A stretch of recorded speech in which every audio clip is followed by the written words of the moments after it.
Good morning students. Today एक छोटी सी line से स्टार्ट करता हूँ कि दैट किसी ने बहुत कमाल की बात कही थी कि इंसान हमेशा तीन बातों के लिए जाना जाता है। पहला भाव, दूसरा प्रभाव और तीसरा उसका स्वभाव। ठीक है। So today's story is like एक छोटी सी कहानी आपके लिए वापस से पेश करता हूँ कि एक बार एक बुज़ुर्ग आदमी प्लेटफॉर्म पर बैठा हुआ रहता है और वो कुछ पढ़ रहा होता है, अपनी ग्रंथ किताब, जो ग्रंथ रिलीजियस बुक्स जिसे कहा जाती है, वो पढ़ रहा होता है आराम से बैठ के। तभी उसके बाजू में ही एक कपल्स आते हैं और आराम से कपल आते हैं और आराम से उनके बाजू में बैठ जाते हैं और देखते हैं। तो वो देखते हैं तो बुजुर्ग कब से काफ़ी टाइम से वो ग्रंथ पढ़े ही जा रहा था, उसकी जो ग्रंथ है उसको पढ़े जा रहा था। तो वो जो यंग कपल थे उन्होंने सोचा कि क्यों ना मैं ये बुज़ुर्ग इंसान जो बैठे हैं उनसे मैं थोड़ी सी गुफ्तगू करूँ, थोड़ी सी बातचीत करूँ।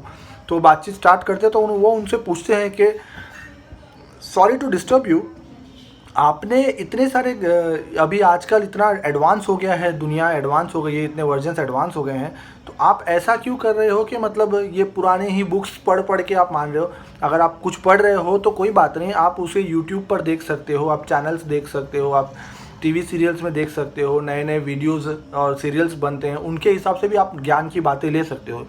सिर्फ वो पुरानी किताब पढ़ते जाओगे तो उसमें तो वो पुराने नॉलेज ही लिखे होंगे, वही आप पढ़ते रहोगे, आपको पुराने नॉलेज ही मिलेंगे, उससे आपको क्या फ़ायदा होगा। इट इज़ मच बेटर कि आप use some different methods of learning. ऐसा करके बहुत ज़्यादा ज्ञान बांटने लगा वो बंदा जो है उस बुज़ुर्ग आदमी को।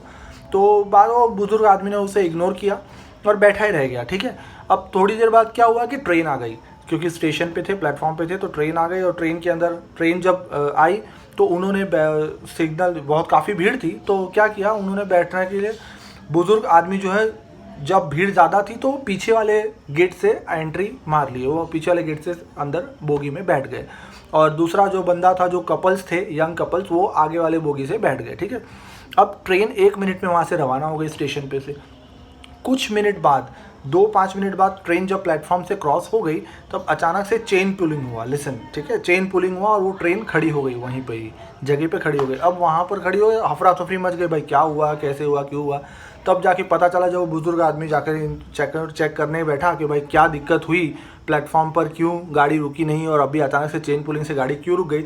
तो पता चलता है कि भाई उस एक यंग कपल थे, जिनमें से सिर्फ वो यंग हस्बैंड ही वो ट्रेन में चढ़ पाया है, और जो उसकी वाइफ और उसके बच्चे जो है वो प्लेटफॉर्म पर ही रह गए हैं। तो वो दौड़ के जाता है, वापस से उतर के दौड़ के जाता है, उन बच्चों को और अपनी बीवी को लाकर ट्रेन में बिठाता है अपनी बोगी में, और फिर वापस से ट्रेन चल पड़ती है। ठीक है।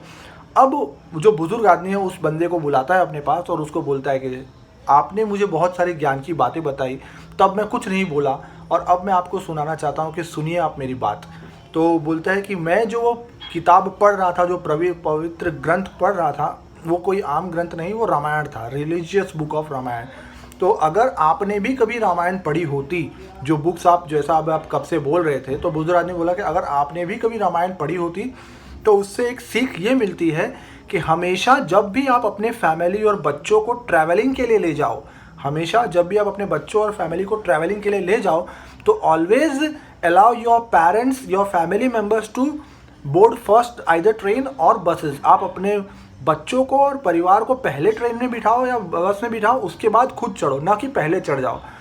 रामायण में भी एक छोटा सा किस्सा था, इंसिडेंट था, कि जब भगवान राम जो है वो अयोध्या से वनवास के लिए निकलते हैं, तो वहाँ पर एक छोटा सा एक चौपाई है, छोटी सी एक लाइन है। It is not a religious but you can just have a knowledge basis, कि एक छोटी सी लाइन है कि जब रावण रथ के निकले तो चढ़े रथ सिय सहित दो भाई, चढ़े रथ सिय सहित दो भाई, नाय अवधि रघुपति सिर नाई, रघुपति नाथ राख सिर नाई। मतलब क्या होता है इसका, कि हमेशा सिया जी को ही पहले रथ में चढ़ाया गया, उसके बाद दोनों भाई साथ में चढ़े और फिर चले रघुपति हृदय अवधि सिरुनाई, मतलब उन्होंने अवधपुरी को सिर नवा के चल दिए।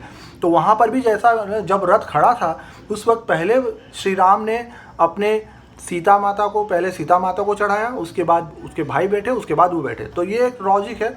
तो इसीलिए कहा जाता है कि ग्रंथ जो पढ़ा जाता है उसमें हमेशा के पॉजिटिव पॉइंट्स ही मिलते हैं। यू हैव टू बहुत सारी सीख मिलती है उसके अंदर से। और यही एक है, और यही इंसिडेंट नहीं है बल्कि एक और इंसिडेंट है रामायण में। उस बुजुर्ग ने ये कंप्लीट करते हुए बोला कि बेटा इसमें एक और इंसिडेंट ऐसा भी है कि जब भगवान राम को अपना गांव क्रॉस करना था, नदी क्रॉस करनी थी, उस वक्त भी एक चौपाई ऐसी थी कि राम सखा तब नाव मंगाई, प्रिया चढ़ाई चढ़े रघुराई। मतलब राम सखा, राम के जो मित्र थे उन्होंने नाव मंगाया, तो पहले राम जी ने उस पर सिया जी को चढ़ाया, प्रिया चढ़ाई चढ़े रघुराई। पहले भगवान जी ने अपने धर्म पत्नी को चढ़ाया, उसके बाद स्वयं चढ़े। तो कहने का मतलब यही है दोस्तों कि always read your religious books जो भी होती है उसमें हमेशा ज्ञान की बातें मिलती हैं, और ज्ञान की बातों से ही आपको आगे नॉलेज मिलता है।